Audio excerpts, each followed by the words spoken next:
मैंने कई बार कहा कि लॉरेंस का जब फोन आया तो मैंने कहा कि भैया तुमको किसे मारना है, किसे क्या करना है, ये तुम्हारा दायित्व।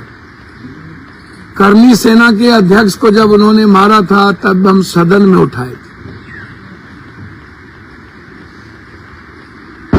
हमें जो कहना था, मैं ट्वीट के माध्यम से एज ए नेटवर्क के बारे में कहा कि देश में संविधान, कानून, लोकतंत्र और देश से बड़ा कोई व्यक्ति नहीं हो सकता।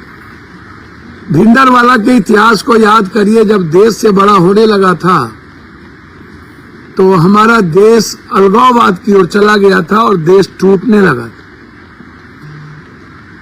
इस तरह कश्मीर में भी जब हमारे कुछ लोग अपने को देश से ऊपर समझने लगे थे तो हमारे हिस्से टूटने लगे थे। और आज मणिपुर, नागालैंड में कुछ लोग हमारे कंट्री के संविधान से अपने को ऊपर समझने लगे तो आज देश अलग हो चुका है। मणिपुर, नागालैंड बिल्कुल हमारे कंट्री से बिल्कुल दूर जा चुके।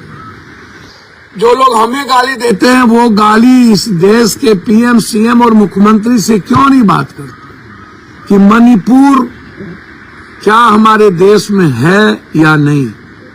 एक दिन में 100 लड़कियों का बलात्कार 10,000 आदमी के बीच में जाति पूछ करके किया जाता है और लोग देखते हैं लड़के बलात्कार करते हैं, फिर यह जाति दूसरे जाति के लड़की के साथ करता है और तब हमारा देश का सेना और सब कुछ को सरकार रोक देती है और हमारे राज को बचाने की गहरी चिंता नहीं होती। तब आप गाली गलौज नहीं करते हैं। जब उल्फा का चीफ जिससे आप बातचीत की, मैं कहता हूं कुछ सोशल मीडिया पर कुछ लोग चलाते हैं उल्फा के चीफ से बातचीत होती है, पप्पू यादव की किसी में होती है।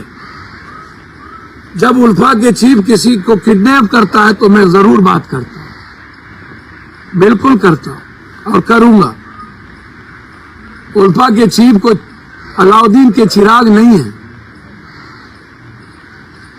खगड़िया के 2 आदमी का किडनैपिंग लड़के का, इंजीनियर का किया गया था तो मैं उसको बचाने के लिए, इकलौता माँ बेटा था, उसकी माँ पागल हो गई थी तो मैंने उल्फा के चीफ से बातचीत ही नहीं की। अंत में मुझे जाने की तैयारी करना पड़ा। मैं कुछ भी कर सकता हूं किसी माँ की उम्मीद और किसी बच्चों को बचाने के लिए। मैं यह बात कई बार कह चुका हूं, फिर मैं कहता हूं कि लॉरेंस हो या कोई हो, इसमें हिंदू मुसलमान का सवाल नहीं है। अरोरा को जो धमकी मिला, जो आध्यात्मिक गुरु हैं, छोटे बच्चे, वो कौन सा मुसलमान है? आप मारना चाहते हैं या नहीं मारना चाहते, या आप जिसको जिसको मारे, मेरा कोई लेना देना ना, आप मारिए सलमान को या किसी को, हमें क्या लेना देना भाई। सरकार का दायित्व है सलमान को बचाना या ना बचाना, या किसी और का दायित्व है। हमारी हिफाजत की चिंता आप लोग मत करिए। हम 84 से 83 से कई तरह की परिस्थितियों का सामना करते हुए, हमको दिसंबर में हम 58 में हम जाएंगे। हमने कई तरह के सामाजिक खाइयों को पाटते देखा है। मैं आग्रह करूंगा हाथ जोड़कर, मैं आप लोगों की तरह जात पात नहीं करता हूं, ना मैं करूंगा। फिर मैं जो लोग जात पात की बात करते हैं उनको याद दिलाना चाहूंगा, कोरोना का समय, पटना के बाढ़ का समय, हाथ जोड़ता हूं पैर पकड़ के। जो लोग मेरे गांव या नजला आकर के नायक बनाए करते थे, आज वो लोग आलोचना करते। जब मेरा कोई परिपेक्ष ही नहीं है, बाबा सिद्दीकी या कोई, मेरा परिपेक्ष है संविधान, कानून, देश। मैं उस संदर्भ में कहा हूं, जब कोई समाज टूटने लगता है तब मैं बोलता हूं, जब देश का संविधान कमजोर होने लगता है तब बोलता हूं। या किसी समाज को कोई तोड़ना चाहता है तब मैं वहां जाता हूं, या किसी समाज को कोई ताकतवर आदमी गाली देता है तब मैं अपना विचार रखता हूं, वो भी किसी से नफरत नहीं करता। आप क्यों करते? यदि हम डर ही गए तो क्या दिक्कत है? आपको इसमें खुशी क्यों है, आनंद क्यों आता है? पप्पू यादव डर गए, ठीक है मैं डर गया, तो डर गए तो मार दे। इतनी बड़ी धमकियों के बावजूद ना हम बम्बई गए थे, और 20 दिन हम झारखंड में रहेंगे 3 तारीख के बाद। हमें नहीं पता अमन साहू हो या मयंक हो, इसको किसने पैसे दिए, क्या इनको दर्द हुई। जुम्मा जुम्मा कुछ दिन पैदा हुए हैं ये लोग पतरातू में, और एक झारखंड जेल में है और मयंक मलेशिया में। उनका क्या रिश्ता किससे है, क्यों दिया, क्यों करोड़ों रुपया लिए, पप्पू यादव से कहां प्रॉब्लम शुरुआत हुई इसकी किसकी, मुझको नहीं पता।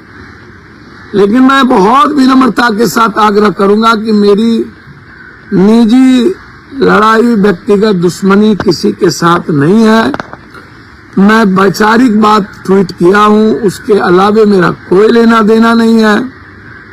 मैं फिर कहता हूं कि आप जो करते हैं वो सरकार और कानून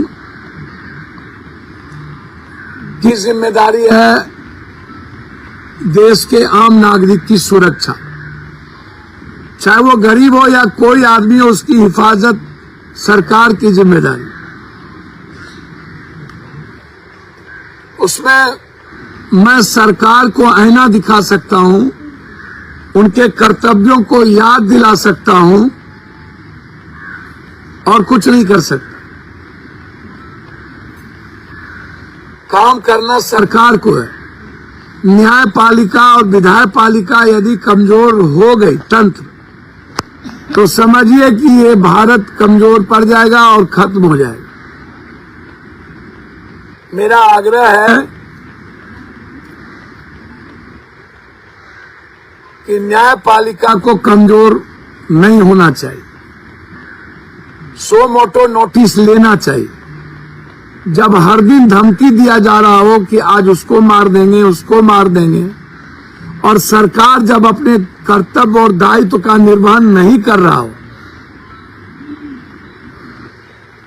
तो मुझको लगता है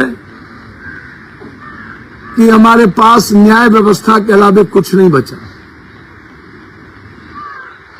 तो इसीलिए मैं सांसद जी, आपको अपने बेटे के चुनाव के लिए, टिकट के लिए भीख मांगना पड़ जाता है, और आप पर एक नहीं